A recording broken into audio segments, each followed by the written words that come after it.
પ્રયાગરાજ માટે આવી હતી, ફૂલ તૈયારી કરીને આવી હતી પ્રયાગરાજ. સરસ મજાના દર્શન પ્રયાગનાથના, બરોબરની ડૂબકી મારી.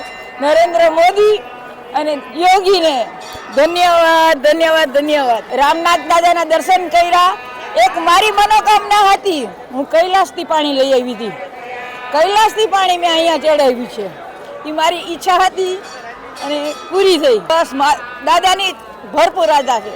મારે પણ બંને છોકરાઓ છે, એકનું નામ છે દિલેશ અને નમિષા. બસ ભગવાનને કંઈ બધાની એની મનોકામના પૂરી કરે. સર્વ પરિવારની જેવી મારા પરિવારની મનોકામના પૂરી કરી એવી બધાની મનોકામના પૂરી કરે. હર હર મહાદેવ. હું દર વર્ષે આવું છું, દર વર્ષે રામનાથ આવું છું, દર વર્ષે આવું છું. દર વર્ષે હું રહું છું બંગડી બજારમાં, કેમ કે નાનપણથી હું લગભગ 8-9 વર્ષની હતી ને ત્યાં મેળામાં આવતી. ત્યારથી આ રામનાથ પર નથી ભૂલાણું અને મંદિર નથી ભૂલાણું. એટલે ભગવાનની ઈચ્છા છે. આજ મારી ઉંમર 65 છે, પણ હું સારી રીતે દર્શન કરી શકું છું.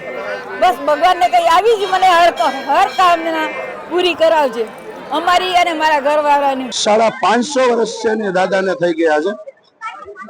550 વર્ષ પુરાણિક મંદિર છે. દાદાની આસ્થાની તો કોઈ વાત જ ન કરી શકાય એવું છે. આપણે કઈ રીતના અહીં શિવલિંગ આવ્યું, લોકોની શું આસ્થા જોડાયેલી છે, શું વાત? હા, વર્ષો પેલા અહીંયા આપણે ખંડણી કરતા, સુબો ની બધા આવતા, એ નદી વચારે બે હોય ત્યાં રહેતા.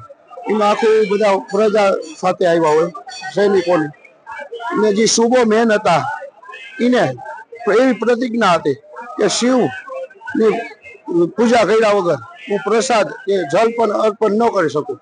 એટલે 8, 9, 10 દિવસ થઈ ગયા બાદ મહાદેવ તેને સપનામાં આવ્યા બાદ એ કીધું કે હું અહીંયા છું, તમે મને ગોતો. પછી રામનાથ દાદા એને દર્શન આપ્યા. પછી એને આપ્યા. આજે લોકો ક્યાં ક્યાંથી આવે છે, શું કહેશો? રામનાથ દાદાના સેવકો તો ફોરેનમાં પણ છે, પણ ઘણા છે. બહાર ગામથી પણ એટલા આવે છે, ઘણા.